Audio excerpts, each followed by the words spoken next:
Halo, assalamualaikum warahmatullahi wabarakatuh. Bertemu kembali dengan video pembelajaran. Kali ini untuk mata kuliah teori, untuk mata kuliah prediksi cuaca numerik. Untuk teorinya yakni terkait dengan domain initial and boundary condition. Adapun outline kali ini yakni pertama ada domain, yang kedua model types or model division by domain, and then boundary condition and initial condition. This also belongs to the fundamental of NWP, right? So let's go to domains gitu ya. Mungkin some of you udah tahu kali ya gitu ya. Yang namanya model domain ya berarti cakupan dari suatu area gitu ya pada model kayak gitu. Misal kalau kalian pengen memodelkan kondisi wilayah di Jakarta, ya artinya domainnya ya sekitar Jakarta gitu ya. It can be like Jakarta and its neighborhood like DKI like Depok, Tangerang kayak gitu. Jadi dia area coverage of the model. Nah, ada beberapa aspek gitu ya yang perlu diperhatikan ketika you decided to make gitu ya, or to create a model domain gitu. Menurut Jason 2006 setidaknya ada 5 gitu yang harus diperhatikan while you want to create a model domain. Yang pertama itu adalah number of dimension gitu, karena model itu kan banyak ya, ada model satu dimensi gitu ya, berarti dia mostly itu Z sih gitu ya, berdasarkan Z gitu. Kemudian ada model 2 dimensi, itu biasanya XY gitu ya. Kemudian model 3D yang banyak kita lihat gitu ya, itu berdasarkan XYZ gitu.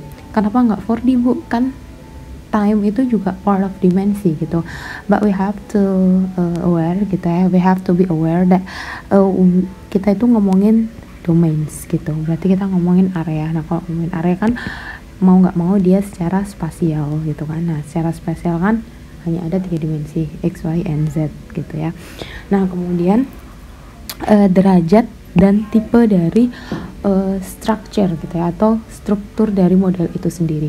Bagaimana sih domain itu akan didefinisikan gitu ya, apakah dia terstruktur atau unstructured gitu ya. Udah kan kemarin ditunjukkan bedanya structure tuh kayak gini loh, unstructured tuh kayak gini loh gitu. Dan mungkin nanti we will learn more about unstructured domain while we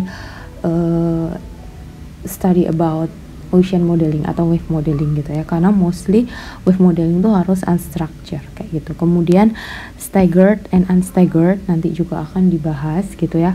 Kemudian apakah dia hexagonal atau regular grid and so on kayak gitu kan. Kemarin juga beda gitu ya, bentuk domain itu mempengaruhi juga dari bentuk numerical approximation-nya gitu ya. Kayak finite element beda loh definisi domainnya gitu ya, sama finite volume dan juga dengan finite difference. Jadi seperti itu. Kemudian yang ketiga itu bentuknya gitu ya, apakah dia bulat gitu ya, direpresentasikan bulat as the real earth surface gitu ya, ataukah dia bentuknya flat kayak gitu. Nah ini juga bisa dikaitkan dengan tipe projection gitu ya, apakah dia Mercator, apakah dia Lambert confrontal and so on. And then yang ketiga ini adalah model resolution gitu ya. Jadi resolusi model, karena kemarin kita juga sudah belajar terkait grid spacing gitu ya, grid spacing. Nah kemudian model resolution itu adalah seberapa besar sih gelombang pada grid spacing itu dapat diselesaikan oleh model gitu ya. Tentu this term can be interchangeable gitu ya, jadi bisa digunakan bertukaran gitu antara grid spacing sama model resolution, but actually it's different kayak gitu. Jadi tapi tetap aja bisa dipahami sebagai berapa sih banyak grid dalam satu domain, karena kan dalam satu domain ini kan pasti akan dibagi menjadi grid-grid yang teratur gitu ya. Karena balik lagi kalau kita menggunakan numerical approach gitu ya, dia harus jelas definisi gridnya untuk mengetahui berapa sih resolusi X dan resolusi Y-nya kayak gitu. Kemudian the last one itu adalah vertical coordinate gitu, karena yang tadi saya bilang ngomongin spasial nggak bisa hanya X and Y gitu ya, horizontal, tapi juga secara vertikal. Nah kayak gitu.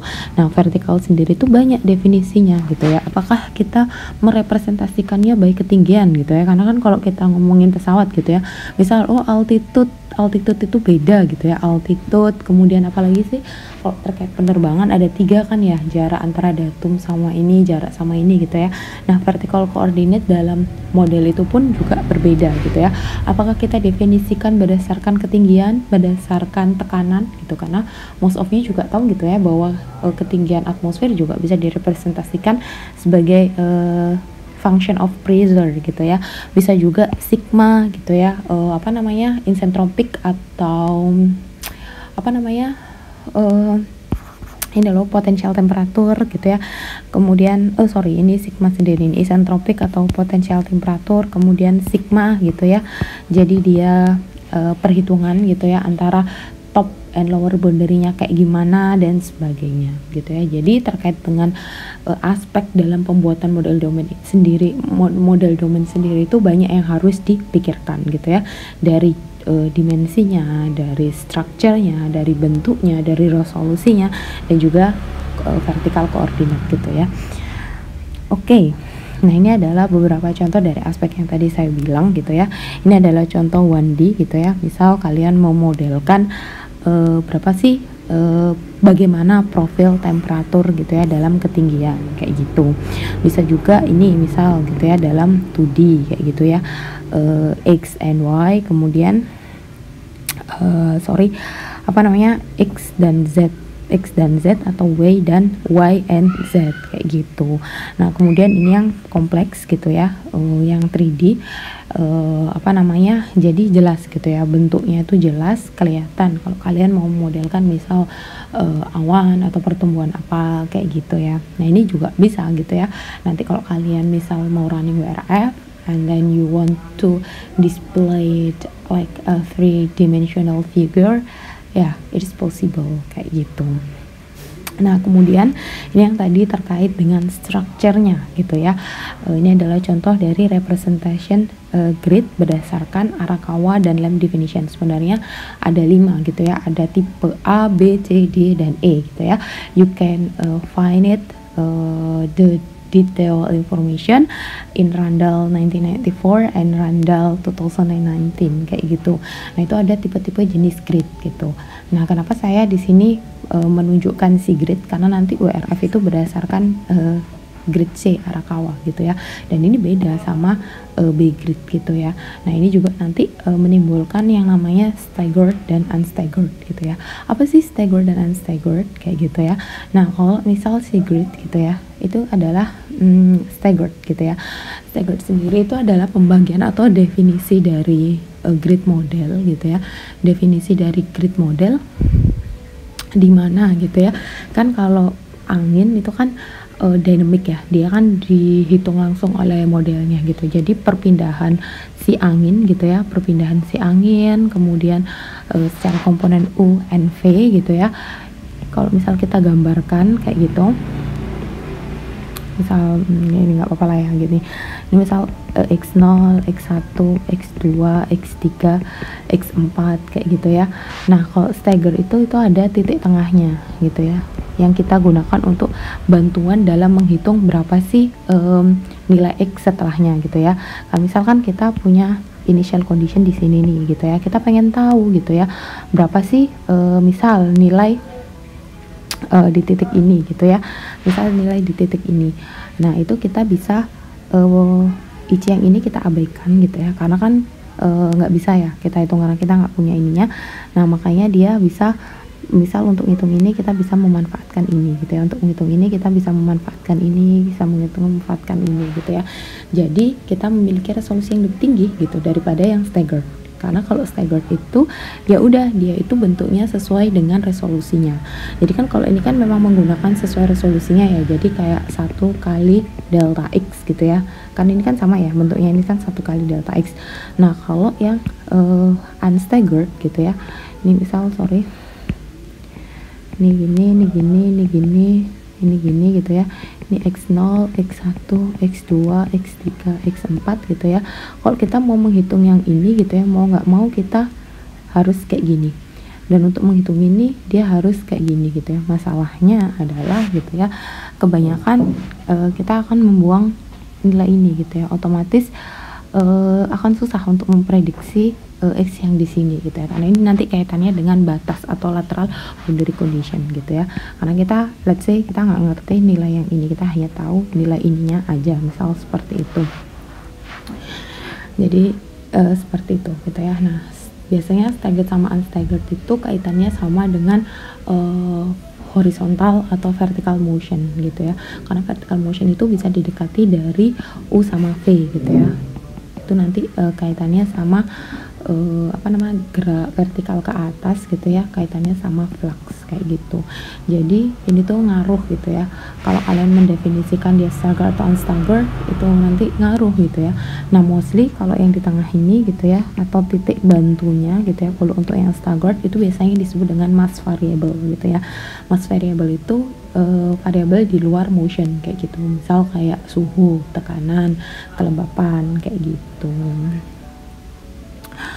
Oke, nah ini masih aspek domain gitu ya. Ini contoh yang spherical, kita merepresentasikannya dalam bola gitu ya, karena sesuai dengan ininya bumi gitu.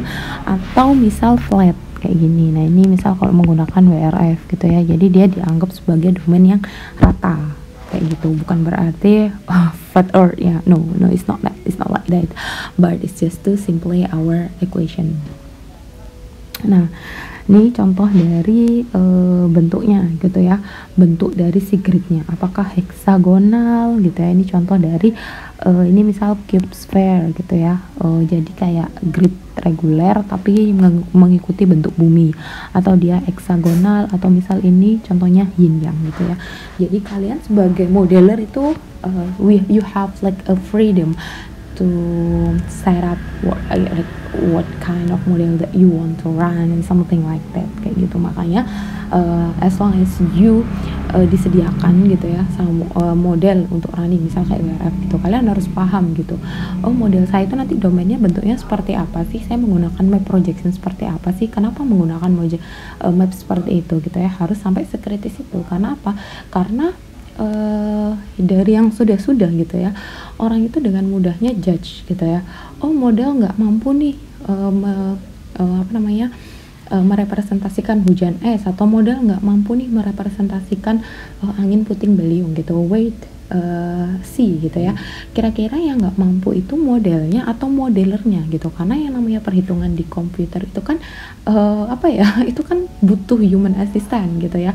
Dia nggak akan bisa jalan tanpa ada operator gitu. And while you be a operator gitu ya, you have to take control of your model gitu ya. Jadi nanti kalaupun dia nggak sesuai dengan ekspektasi kita, we know gitu ya what happened gitu ya inside the process of calculation gitu ya within the model. Nggak yang tiba-tiba oh ini nggak mampu, oh ini nggak bisa gitu ya. Karena kalau belajar dari pengalaman dari banyak orang yang pernah saya temui, mungkin saya juga gitu ya, mungkin saya juga di masa lalu gitu ya, I can simply like judge, okay, it's unable to simulate something, to predict something, to analyze something gitu ya.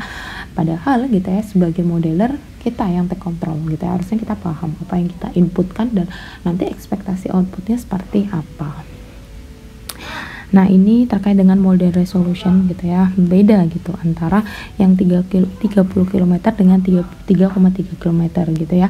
Let's see gitu ya, misal ini adalah terrainnya gitu ya, terrainnya, dan ini adalah misal ketinggian gitu ya, topografinya gitu ya.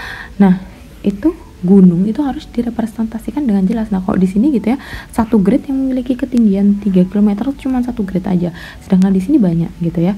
Nah kan ini kan beda, representasi ini kan juga beda, berarti dia berpengaruh gitu ya.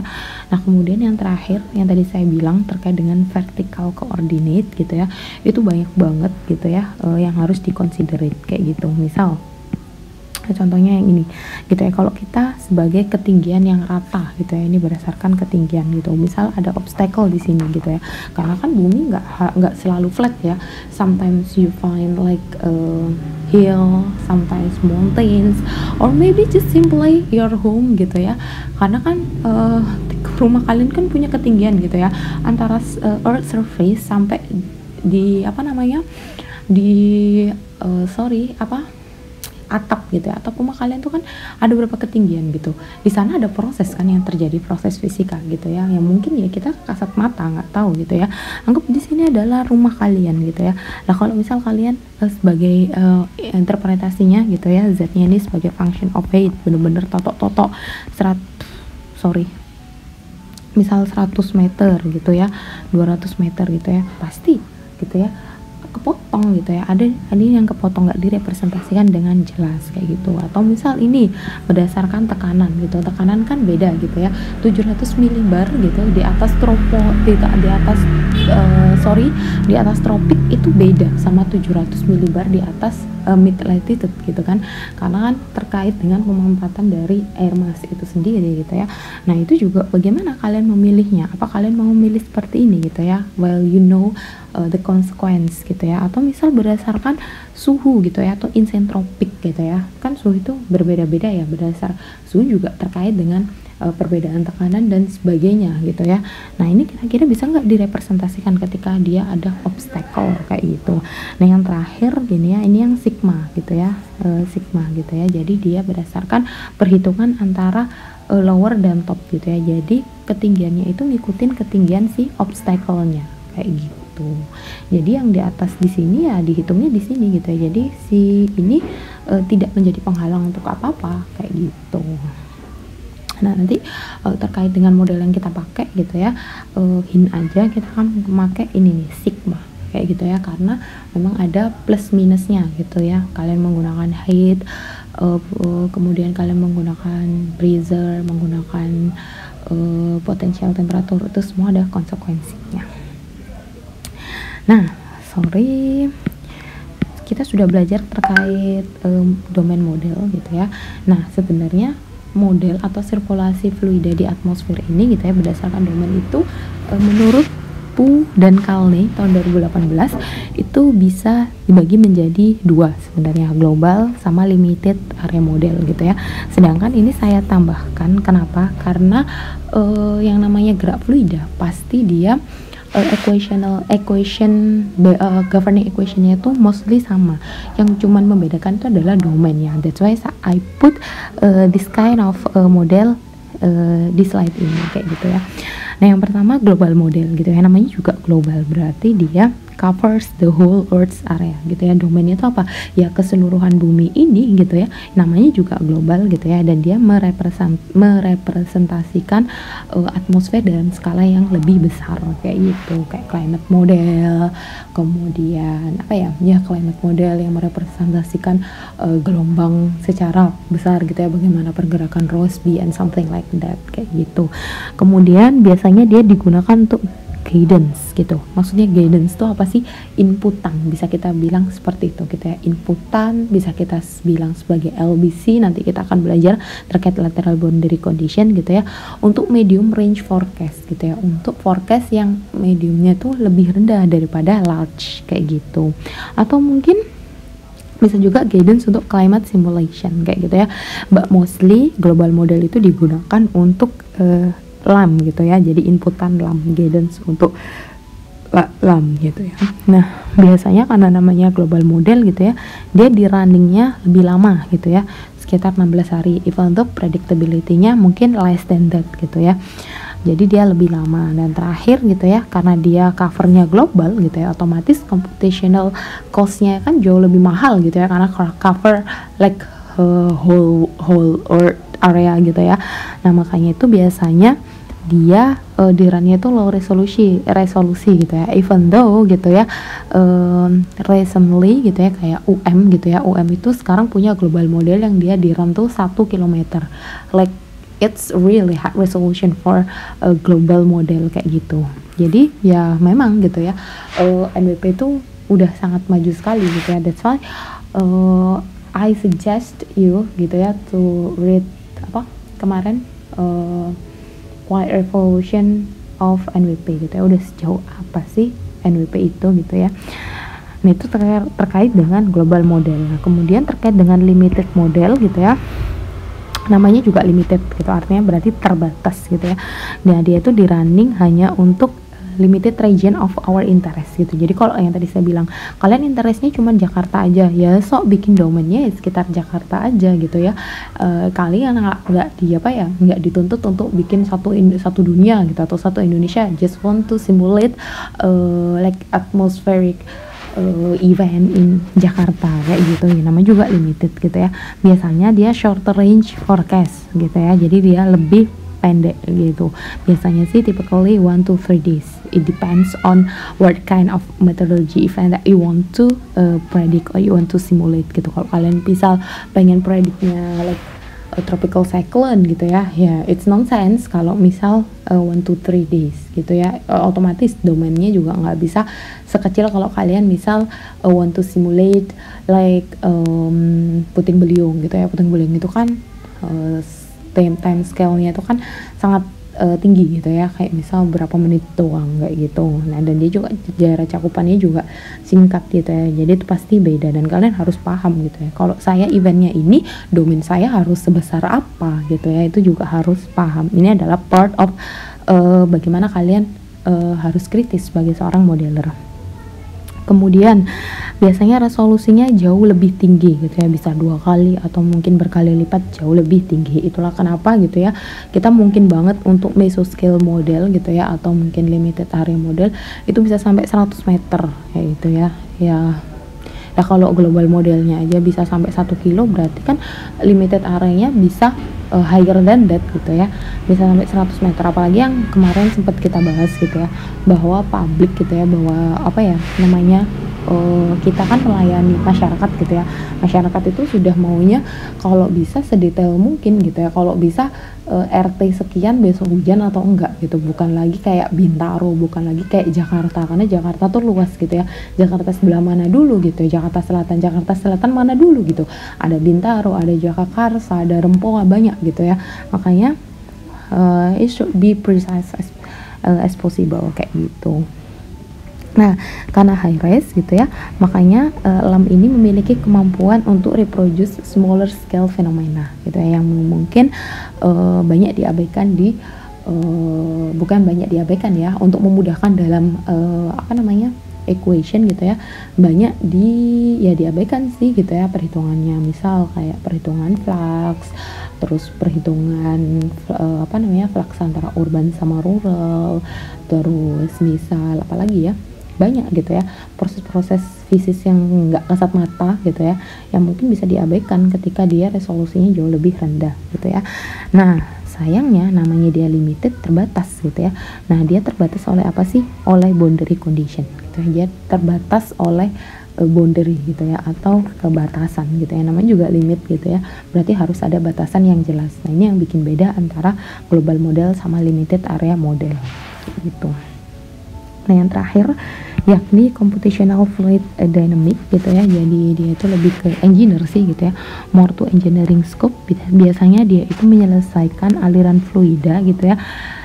Kalau tadi limited, ini sangat spesifik gitu ya, nggak hanya limited, bahkan spesifik. Misal building gitu ya, kayak misal kalau ada kalian mau bikin bangunan gitu ya, kalian pengen tahu sirkulasi udara di dalamnya, atau misal kalian pengen tahu bagaimana aliran water pipe gitu atau pipa. Kan biasanya kalau kalian lihat di mall-mall gitu ya, itu kan ada kayak apa sih namanya, pipa-pipa yang warnanya like silver gitu ya.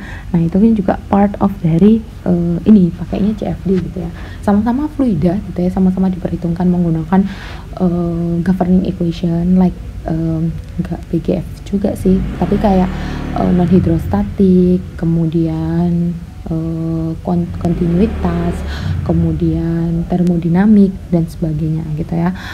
Atau misal airplane gitu ya, bagaimana membuat sayap pesawat gitu ya, supaya dia kalau misal tekanannya segini dia bisa enteng, ergonomis gitu ya. Atau misal banyak gitu ya, banyak hal, dan dia lebih spesifik kayak gitu. Nah, kenapa sih dia akhirnya diklasifikasikan gitu ya berdasarkan types of domain gitu, karena sama-sama solve Frida gitu ya, dan kemudian dia itu share similar equation yang tadi saya bilang gitu ya, dan bahkan sometimes numerical technique, dan mungkin pembagian dari bentuk domainnya juga sama. Kadang dia menggunakan finite difference, finite element, finite column, kemudian dia kadang equation yang tadi saya bilang gitu ya, pakai continuity dan sebagainya. Tapi emang dia lebih ke engineering scope karena emang spesifik banget domainnya. Oke. Selesai terkait dengan tipe model gitu ya. Nah, tadi yang saya bilang gitu ya, bahwa kita ngomongin LAM gitu ya. Kenapa kita ngomongin LAM gitu ya? Karena nanti kita akan mainnya di WRF. WRF ini adalah mesoscale gitu ya. Yang nama mesoscale berarti dia hanya mostly digunakan untuk menyelesaikan event-event di skala meso, yang artinya dia limited. Nah, kalau limited kan berarti harus ada batasan gitu ya. Batasannya harus jelas gitu ya. Nah, di sini makanya ada yang namanya boundary condition gitu. Untuk semua model gitu ya, itu butuh akurat informasi gitu ya untuk domainnya. Ketinggiannya berapa, batas timur barat, selatan utara, batas bawah, batas atas, itu jelas gitu ya. Karena apa? Karena kan nanti ketika kalian mau menyelesaikan PDE gitu ya, itu kan ditanyakan bagaimana dia 2D-nya, bagaimana 3D-nya, itu ada X-nya, ada Y-nya, ada Z-nya gitu ya.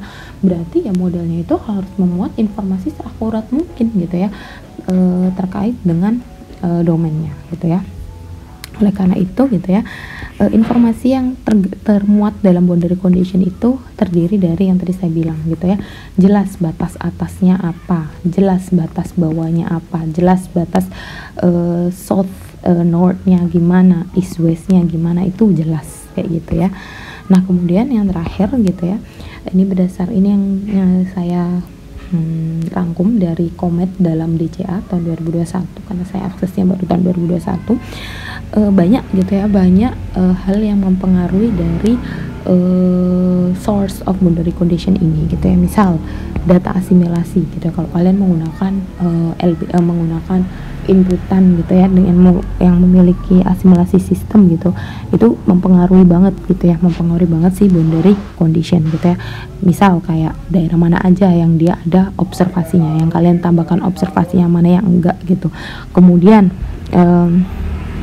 nah ini forecast value form current or previous cycle gitu.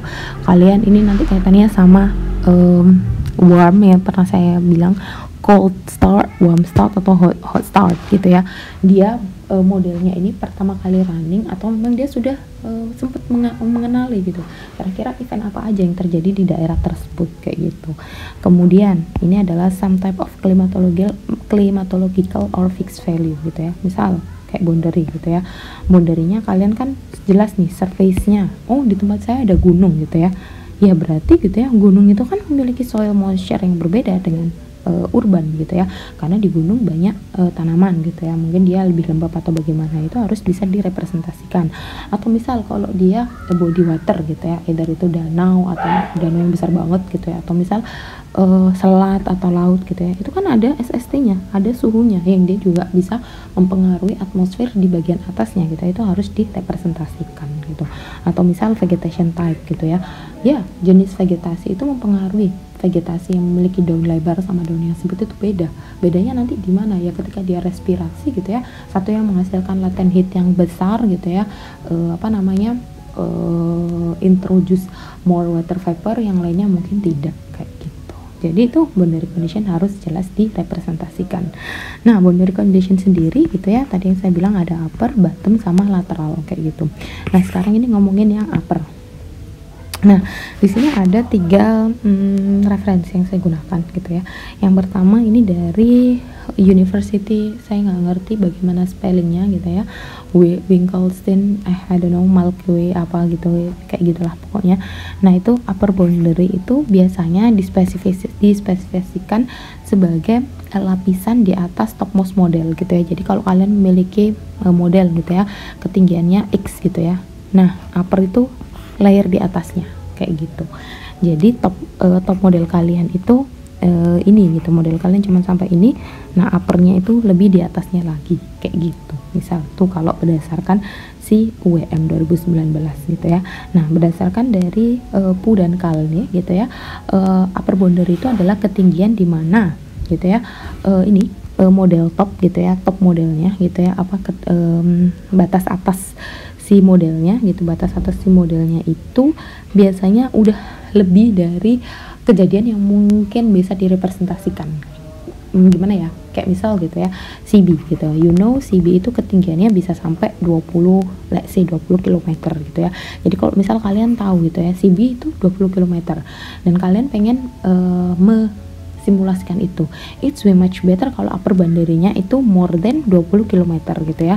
Artinya apa yang tadi dibilang gitu ya, kalau bisa ketinggiannya itu di atas feature meteorological interest gitu. Makanya gitu ya, commonly it is in the stratosphere or above gitu. Karena kan biasanya kalau CB di tropis itu kan bisa sampai troposfer ya. Nah kan kalau troposfer itu kan beda-beda setiap tempat. Nah itu makanya penting banget gitu, kalian harus bisa merepresentasikan berapa sih namanya ketinggian tropopause di tempat saya gitu ya, biar bisa jelas gitu berapa set boundary-nya. Kemudian gitu ya, dari comet gitu ya. Nah, ini biasanya mostly are placed well above tropopause yang tadi saya bilang gitu ya. Karena mostly CB banyakkan di tropopause, makanya ya udah upper boundary di set lebih atas dari tropopause. Apakah boleh kalau pas tropopause-nya itu sendiri? Ya nggak apa-apa gitu, as long you understand kalau CB di tempat kalian itu lebih bawah gitu ya, top ketinggian dari CB-nya, ketinggian dari anvil-nya maybe gitu ya, itu lebih rendah dari tropopause. Nah, ini adalah contoh representasi gitu ya, bagaimana sih konsekuensi ketika kalian ngeset upper boundary yang berbeda-beda gitu ya. Misal ini ada di subarctic waktu winter, karena kan winter sama summer beda ya. Kalau summer kan lebih panas, otomatis kan lebih renggang udaranya. Ini ketika di subarctic pas winter, ini di mid latitude pas winter, ini di mid latitude pas summer, dan ini di tropik kayak gitu. Nah, ini di sini dibagi menjadi 3 gitu ya. Pertama kontrol. Kalau kontrol itu berarti ketinggiannya di set gitu ya, sesuai dengan kira-kira above, dia udah di atas above interestnya kayak gitu ya. Kita nggak tahu berapa gitu ya. Misal di sini ya let's say 2 lah gitu ya. Misal ini 4 gitu ya, ini 5, kemudian ini 4 kayak gitu. Nah, terus kemudian di set lagi gitu ya, ketika dia di atasnya TOA atau top of atmosphere gitu ya, benar-benar top of tropopause gitu ya. Perbedaannya antara 8 hektopascal, 4 hektopascal, dan 2 hektopascal. Kemudian coba disimulasikan bagaimana sih heating rate-nya gitu ya, bagaimana kecepatan dari pemanasan gitu ya pada struktur atmosfer secara vertikal gitu ya. Ternyata gitu ya, ini setelah dikorek biasnya gitu ya, you can see gitu ya, bahwa ini ngaruh banget gitu ya ketika kalian ngeset uppernya itu jauh dari TUA gitu ya, bahwa kalau kontrol gitu ya itu biasanya jauh lebih besar di ketinggian sekian gitu ya. Beda kalau yang dia mendekati dengan top of atmosfernya gitu ya, either 8 ini gitu ya. Dan setiap tempat itu juga beda-beda gitu ya. Misal gitu ya, untuk mid latitude pas winter gitu ya, itu biasanya jauh lebih rendah untuk ketinggian 10, sedangkan di sini gitu ya biasanya bisa sampai -5 gitu ya. Artinya apa gitu ya, upper boundary itu ngaruh gitu ya, itu ngefek ke bagaimana sih distribusi panas secara vertikal kayak gitu. Dan mostly banyak orang yang abai terkait ini gitu ya. Makanya kalau pernah attending skripsi, sidang skripsi atau misal sidang proposal gitu ya, saya pengen tahu gitu kira-kira top boundary modelnya itu berapa, di setnya seperti apa, dia paham nggak sebagai modeler gitu ya. Karena ya itu ngeset upper boundary salah aja ya ini kita ini baru dari suhu gitu ya, belum dari bias yang lain kayak gitu. Misal angin gitu ya, angin kan pasti bergerak ke atas, nggak mungkin nggak ada angin yang bergerak ke atas gitu ya. Jadi seperti itu. Nah terkait dengan ini gitu ya, nice to think about yang pertama gitu ya, kira-kira kalau kalian baca dari referensi yang saya berikan gitu ya, ada nggak sih suggestion atau saran gitu ya dari NWP Scientist terkait dengan setup dari upper boundary level ini gitu. Apakah harus bagaimana, apakah harus rigid, apakah dia harus free atau harus bagaimana gitu ya. Kemudian apa sih common problem, kira-kira apa sih masalah yang biasa muncul gitu ya terkait dengan upper boundary setup ini, bagaimana cara overcome-nya, bagaimana cara menyelesaikannya gitu ya. Kalau misal bisa dikasih contoh jauh lebih baik gitu ya. Nah terakhir gitu ya, seberapa penting sih upper boundary layer ini untuk di setup gitu ya, sepenting apa sih upper boundary layer ini untuk di setup. Oke. Nah kita udah ngomongin upper, berarti next kita ngomongin bottom atau lower, karena kan yang tadi yang saya bilang gitu ya, kalau kalian punya model nggak mungkin cuma uppernya aja, pasti juga ada lowernya gitu ya. Kita sekarang ngomongin lower. Nah lower boundary ini berdasarkan Comet INDCA 2021 itu adalah interface dari ketinggian model paling bawah gitu ya, yang bisa direpresentasikan oleh model topografi atau sea surface gitu ya. Udah kalau bisa sebawah mungkin it's way much better gitu ya. Cuman masalahnya gitu ya, mostly orang-orang itu setnya default gitu. Nah defaultnya setiap tempat itu kan beda-beda. Ada yang misal urbannya itu nggak direpresentasikan gitu ya, jadi dia misal beberapa meter di atas permukaan tanah gitu ya, jadi kayak rumahnya itu nggak direpresentasikan dan sebagainya gitu ya. Padahal menurut UEM 2019 gitu ya, jenis dari batas-batas ini gitu ya, atau apa namanya lower boundary ini gitu ya, kalau bisa gitu ya, itu mempertimbangkan seakurat mungkin topografi dan land use-nya gitu ya. Jadi kalau misal di sana ada land vs water gitu ya, itu jelas landnya sebelah mana, waternya sebelah mana. Tadi masih ingat gitu ya perbedaan resolusi yang digunakan gitu ya untuk mendefinisikan topografi itu meter. Tadi misal ada ketinggian 30 km gitu ya, tadi cuma direpresentasikan oleh satu grid, sedangkan yang high res gitu ya bisa beberapa grid. Nah itu kalau bisa seakurat mungkin gitu ya. Ini nanti kaitannya sama data geok gitu ya, data geok kalau di WRF, dan ini gede banget gitu ya ukurannya gitu ya. It depends on the resolution. Semakin tinggi resolusinya pasti akan semakin tinggi. Karena apa? Ya katanya UEM 2019, kalau bisa kita merepresentasikan bentuk bumi ya seperti nyatanya gitu. Kalau emang gunungnya sekian ya direpresentasikan sekian gitu ya. Misal gitu ya, kalau ini grassland itu rumput gitu ya, misal ada tanah kosong gitu ya, antara tanah yang berumput, tanah gundul itu jelas, atau tanah yang berumput kemudian ada vegetation lain selain grassland itu juga harus jelas, meskipun it's quite difficult gitu ya, apalagi kalau di Indonesia gitu ya. Kemudian urban versus rural gitu, jelas mana yang permukaan, mana yang pemukiman, padat penduduk gitu ya, yang perkotaan, mana yang pedesaan, itu jelas kayak gitu. Kemudian yang kedua, should consider heat and moisture transport. Bagaimana sih perpindahan panas dan kelembapan gitu ya antara surface dan model atmosfer. Yang tadi saya bilang gitu ya, kalian di sini punya rumah gitu ya, kalian pasang AC kah, kalian punya motor gitu ya, ini kan mengeluarkan anthropogenic heat gitu ya.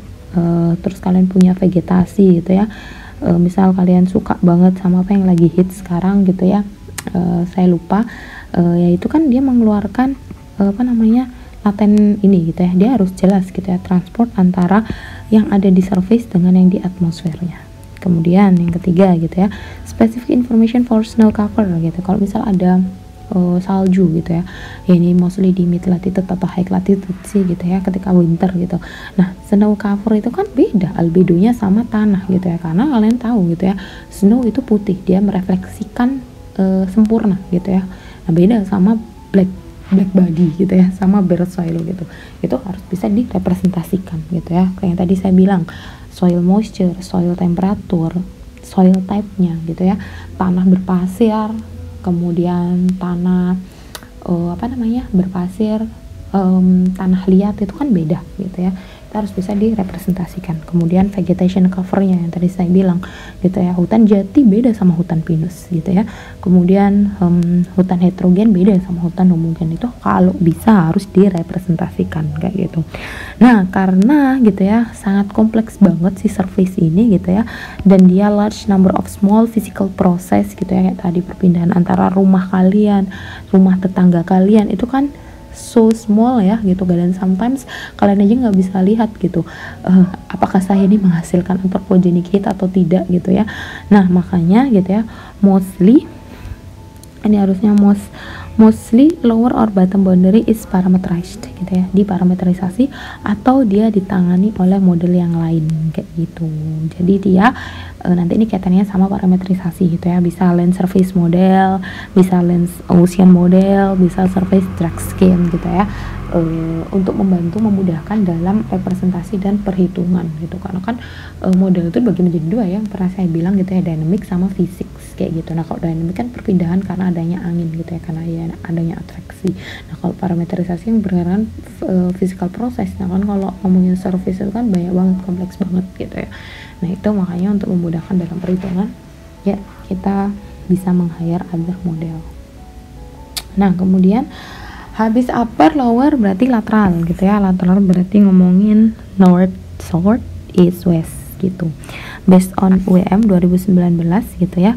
Lateral itu adalah batas di mana dia membatasi domain secara timur barat, selatan, utara kayak gitu.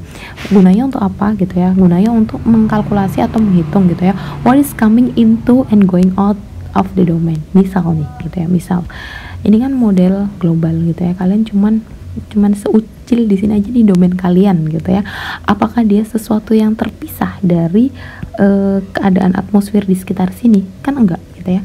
Misal kalau dia ada angin yang berhembus ke domain kalian, kan berarti harus diperhitungkan berapa yang masuk dan berapa yang keluar, karena kan dia masih satu sistem keutuhan. Nggak mungkin gitu ya kalian benar-benar kayak ya udah saya nggak memperhatikan global scale-nya gitu ya. Ya itu nonsense, karena kenyataannya model itu mendekati keadaan sebenarnya, dan keadaan sebenarnya itu kan saling berhubungan gitu. Nggak mungkin kalau tiba-tiba kalian saya nggak mau ini gitu ya, berarti kan nggak mungkin gitu ya. Makanya butuhnya lateral itu untuk menghitung gitu, kira-kira berapa sih yang masuk dan berapa yang keluar gitu ya. Nah, biasanya itu mostly digunakan untuk LAM gitu ya. Karena apa gitu ya? Ya kalau global model, kira-kira mana batas timur barat selatan utaranya, ya itu segampang itu gitu ya. Kemudian nomor 3 gitu ya, dia biasanya diambilkan dari forecast atau analisis global atau larger area model gitu ya. Jadi batasnya ini bisa diambilkan dari larger model gitu ya. Kemudian biasanya lateral boundary condition atau LBC gitu ya, itu seperti GCM atau global model gitu ya, bukan GCM tapi global model gitu ya. Jadi dia resolusinya coarser gitu atau lebih rendah ya. Kalau kalian bisa nemu atau mendapatkan yang free high res, it's much better gitu ya, karena nanti ada masalah ketika kalian bukan masalah sih, something you have to consider kalau kalian memilih LBC yang memiliki resolusi yang berbeda. Kemudian nah, dari global model gitu ya, kalian memilih domain ini gitu ya, itu butuh transisi atau dumping buffer zone gitu ya. Jadi ada zona transisi gitu ya, atau zona yang dumping dibuang gitu ya, between the lateral boundaries and the interior of some gitu ya. Mungkin nanti kita akan pelajari lebih banyak di nesting atau downscaling gitu ya, bahwa kalau misal ini domain kalian gitu ya, ini adalah domain kalian. Nah, ini ada 5 grid gitu ya, yang ini tuh sebagai zona relaxation gitu. Karena apa gitu ya, karena kalian ngambil LBC dari global model gitu, pasti gitu ya, yang ini tuh masih terkait sama induknya gitu ya, atau GM-nya gitu. Jadi makanya kalau mau bikin model gitu ya, itu harus jelas gitu, diperhitungkan kira-kira dia masuk relaxation zone atau tidak kayak gitu. Nah, ini masih terkait dengan lateral condition gitu ya. Menurut Davis 2013 gitu ya, ada beberapa alasan kenapa sih limited area model dan LBC itu nggak match satu sama lain kayak gitu. Nah, misal kalau kita memanfaatkan gitu ya global model sebagai LBC. Pertama, difference in resolution gitu ya. GCM rata-rata coarser gitu ya, bisa 1 derajat, 0,5 derajat, 0,25 derajat. Sedangkan kalian pengen misal running model LAM gitu ya, WRF untuk kejadian puting beliung gitu ya. Puting beliung itu kan high res gitu ya, kalian mau bisa 500 meter atau maybe like 100 meter gitu ya. Nah ini kan resolusinya beda gitu ya. Nah ini yang bikin akhirnya nggak match satu sama lain, different in resolution gitu ya. Kemudian difference in data time gitu ya. Data time itu berarti initial time-nya gitu ya. Misal gitu ya, model kalian ini cycle-nya per 6 jaman gitu, sedangkan kalian pengen running gitu ya model, kalau misal puting beliung gitu ya, kalian mau running per 6 jaman, kalian nggak akan dapat apa-apa gitu ya. Ya pasti kalian pengen sedetail mungkin, saya maunya per menit bu gitu ya. Nah ini dari 6 jam ke per menit, ini something you have to consider gitu ya. Berarti kalian ada degradasi tuh di sana gitu ya. Nanti akan kita ngomongin kira-kira dampak kalau ada beda-beda ini apa sih gitu ya. Kemudian data asimilasi in the LAM gitu ya. Misal kalian memutuskan oke, LAM size segini, ini model globalnya gitu ya. Nah ketika kalian menambahkan data observasi, kalian mau mengasimilasi LAM kalian gitu ya, kalian mengintroduce observasi di domain kalian gitu ya.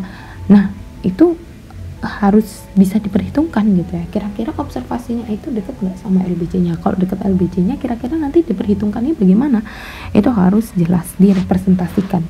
Kemudian kita tahu ya bahwa kalau kita menggunakan numerical NWP pasti dia produce error gitu ya. Nanti kita akan belajar juga ada error sistematik, ada error random gitu ya. Nah error ini nanti bagaimana dia di treatnya gitu ya. Ketika inputan kalian aja udah mengandung error, kemudian kalian pakai untuk LAM kalian yang juga dia pakai NWP juga, double error dong gitu. Bagaimana sih kita harus tackle-nya kayak gitu. Kemudian perturbation for ensemble forecast, ini mungkin agak out of topic gitu ya, tapi ensemble forecast itu adalah misal kita running beberapa model gitu ya, kemudian kita mengubah initial conditionnya gitu ya, misal apanya gitu dirubah gitu ya. Nah perubahan pada ensemble forecast yang digunakan either for global gitu ya ataupun untuk LAM-nya gitu ya, pasti akan menghasilkan mismatch atau ketidakcocokan gitu ya antara atmospheric states, keadaan realnya dengan model. Nah yang terakhir gitu ya, nah ini yang tadi terkait dengan upper boundary, different altitude for modelids gitu. Kira-kira upper boundary-nya model global kalian sama nggak gitu. Kok misal tutupnya jauh lebih tinggi daripada ininya, kan ada perbedaan nih di sini. Bagaimana dia yang akan terjadi gitu ya, misal gravity waves-nya bagaimana, kemudian bagaimana vertical velocity and so on kayak gitu ya. Apalagi yang terkait dengan mass and pressure field kayak gitu, karena kan kalau pressure kan selalu ada ya setiap ketinggian gitu ya. Perbedaan ini yang bikin akhirnya nggak sinkron satu sama lain. Nah kalau nggak sinkron, kira-kira konsekuensinya apa bu gitu ya. Menurut Warren 2011 gitu ya, dalam bukunya Numerical Weather Prediction gitu ya, nih low resolution of LBC, kalau misal kalian memiliki global model atau lateral boundary condition yang dia resolusinya jauh lebih rendah, pasti ketika tadi dari 1 derajat mau ke 100 meter, wow ini kan jauh banget nih gitu ya. 1 derajat itu berapa? 111 km ke 100 meter gitu ya. Berarti kan dari yang misal 100, ini saya misal ya 1 derajat ke 100 ini, dari yang gridnya resolusinya segede ini diminta jadi yang sekecil-kecil ini gitu ya, pasti gitu ya ada downgrade, ada penurunan gitu ya kualitas dari LBC-nya gitu ya. Makanya gitu ya disarankan kalau kalian mau running high res itu ya menggunakan GCM yang resolusinya setinggi mungkin gitu ya, yang mendekati dengan LAM kalian, biar apa, nggak ngoyo lah model kalian gitu ya, dari yang resolusinya sekian dipaksa menjadi sekian gitu ya. Itulah kenapa nanti kalian perlu 3 domain atau perlu 4 domain, gunanya untuk tackle apa gitu. Itu harus dipahami gitu ya, bahwa kalau kalian menyediakan low resolution of LBC gitu ya, terus kalian mau high res di LAM kalian, pasti ada yang di downgrade. Artinya apa? Errornya akan besar gitu ya. Kemudian error in the methodology of the LBC, karena yang tadi saya bilang LBC itu kan mostly coarser resolution gitu ya, jadi banyak dari atmospheric event itu yang tadi saya bilang di neglect atau diabaikan gitu. Kalau dia diabaikan dan kemudian itu jadikan inputan, ya udah pasti kalian tahu kan apa yang akan terjadi di LAM kalian gitu ya. Misal gitu ya, harusnya ada gunung gitu ya, cuman gunungnya itu lebih kecil nih daripada grid dari GCM-nya. Ya gunung apa sih yang dia lebarnya 111 km gitu ya, jarang gitu ya. Mungkin segede-gedenya gunung berapa puluh kilometer aja gitu ya. Ini kan kecil banget gitu ya di dalam ini. Kalau dia nggak di well represented gitu ya, ya nanti LAM kalian akan berpengaruh gitu. Kemudian yang ketiga gitu ya, adanya interaksi gitu ya, hubungan yang dia itu nggak sesuai gitu ya, lack of interaction, kurangnya hubungan antara larger scale dan LAM gitu ya. Karena misalnya tadi saya bilang ada proses gitu ya, ini di 100 meter gitu ya, jangankan gunung gitu ya, mungkin kalau kalian punya perusahaan gitu ya, perusahaan kalian gede banget nih, satu komplek gitu ya, terus dia ada chimney gitu, di sana ada cerobong asap gitu ya. Nah itu kan jelas gitu ya, itu harus bisa direpresentasikan gitu. Masalahnya gitu ya, kalau kalian menggunakan LBC ini kan nggak akan mungkin direpresentasikan gitu ya. Nah model interior kalian belajar nih gitu ya, cuman gitu ya, dia kan nggak bisa memberikan informasi ke GCM kalian gitu ya. Gitu, kalian hanya bisa ngesetnya ya di innermost domain kalian, di interior domain kalian gitu ya. Berarti kita kehilangan something gitu ya, terkait dengan adanya cerobong asap ini yang mungkin akan mempengaruhi global condition dari si atmosfer. Kemudian noise generation gitu ya, banyak banget noise atau misal gangguan-gangguan gitu ya, yang dia itu bisa transient, kemudian non meteorological gitu ya, kemudian inner city graphia moods, online dan sebagainya gitu ya. Misal ketika kalian mau merunning model gitu ya, terus kemudian itu pas musim migrasinya burung apa gitu ya, dia terjadi berhari-hari gitu ya. Nah itu kan pasti perpindahan burung-burung itu kan mempengaruhi si velocity-nya gitu ya. Kalau kalian nggak direpresentasikan gitu ya, ya dia akan menghasilkan noise generation gitu ya. Mungkin di LAM kalian bisa representasi, tapi di LBC atau di GCM-nya enggak gitu ya. Ya pasti ada something happen yang hilang di sana. Kemudian tadi ini terkait dengan tadi gitu ya, physical process parameterization inconsistencies gitu. Di LAM kalian bisa menghitung chimney gitu ya, ada cerobong asap, berarti dia mempengaruhi PBL-nya. Tapi kan di GCM enggak gitu ya. Nah ini enggak konsisten dong antara GCM sama LAM gitu ya. Nah pasti akan menghasilkan sesuatu gitu ya. Nah yang terakhir phase and group speed contrast gitu ya. Karena kan kita ngomonginnya kalau pemodelan gitu ya, itu kan paling mudah ditreat sebagai gelombang gitu ya, dia sebenarnya kan gelombang gitu ya. Nah different schema, different numerical approximation gitu ya, atau different computational area deh gitu ya, itu pasti akan mempengaruhi fase dan group speed dari kecepatan bergeraknya gitu ya. Tadi misal yang kita bilang ada X0, X1, X2, ini ada U1, U2, U3 gitu. Ini kan bergerak gini ya, ini kan bergerak gitu ya. Lah kalau dia kecepatan bergeraknya dari satu grid ke grid yang lain itu beda gitu ya, antara LBC dan GCM gitu ya. Ya pasti dia akan errornya akan lebih besar. Kenapa? Yang tadi saya dibilang gitu ya, GCM aja udah ada error gitu, apalagi dipaksa menjadi grid-grid yang lebih halus atau lebih tinggi resolusinya, pasti dia akan jadi double error.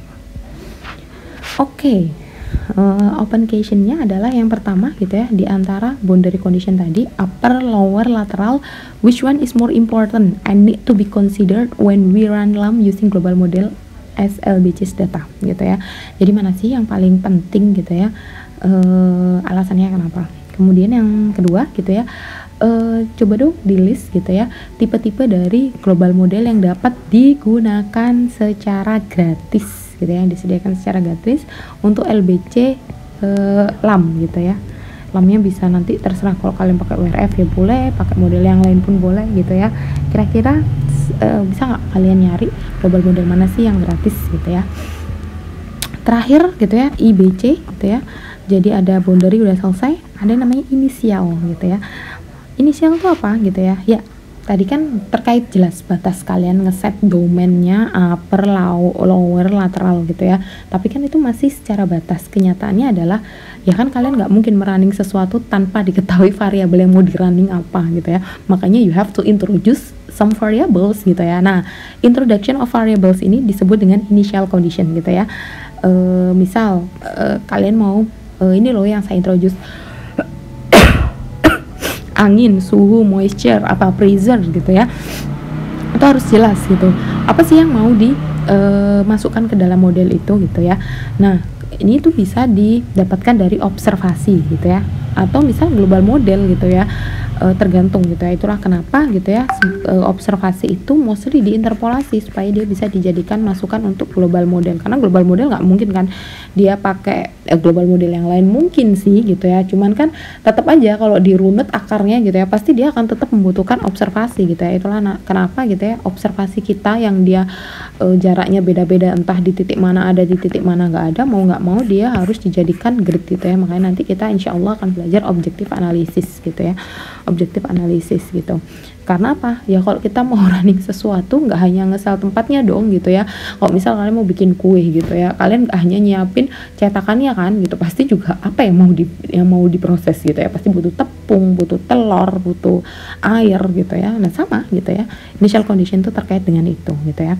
Nah menurut UM 2019, initial condition for lamp itu seharusnya seakurat mungkin gitu ya, harus mendekati observasi. Kalau misal di titik ini observasinya 23 derajat gitu ya, harusnya gitu ya grid di sini juga 23 derajat gitu ya, even though meskipun gitu ya observasi sendiri itu memiliki uncertainty atau error gitu. Observasi memiliki uncertainty Bu? Iya gitu ya. Sadly said iya. Jadi yang menghasilkan error itu nggak hanya model gitu ya, tapi observasinya sendiri tuh bisa menghasilkan error gitu. Mungkin nanti kita akan belajar ketika kalian insya Allah kalau jodohnya ketemu saya di next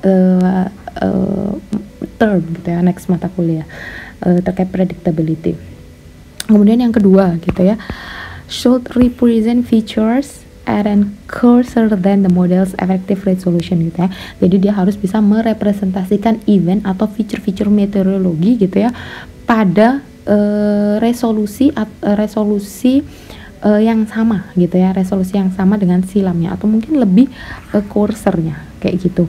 Nah makanya di sini gitu ya, itu ada kaitan sama initial condition ini yang tadi gitu ya, kita mengintroduce variabel apa sih ke modelan kita gitu ya. Kalau dia nggak pernah mengenali ada variabel baru di domain kita gitu ya, berarti dia namanya cold gitu, sorry ini cold gitu ya, dingin gitu ya, berarti ya kita ngasih tepung sama terigu ya udah gitu, kita mulai dari scratch gitu.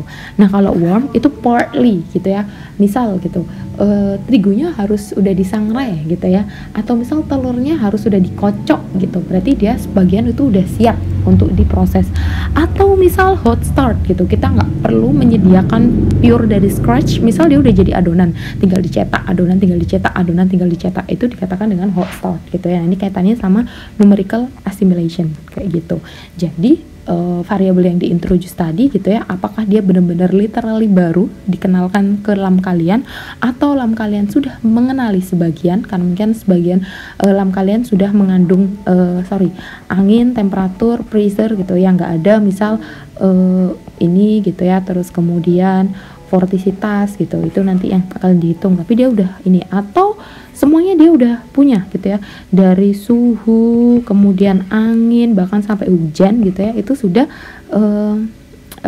ready di sana, tinggal di downscale aja. Itu beda juga gitu ya, initial condition itu mempengaruhi.